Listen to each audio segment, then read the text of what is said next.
Here we have a Palatek 15 horsepower rotary screw air compressor.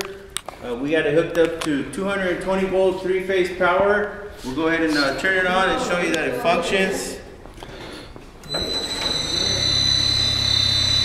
This unit has an inverter, so it starts a little slow and then it's going to pick up the pace and run at full speed.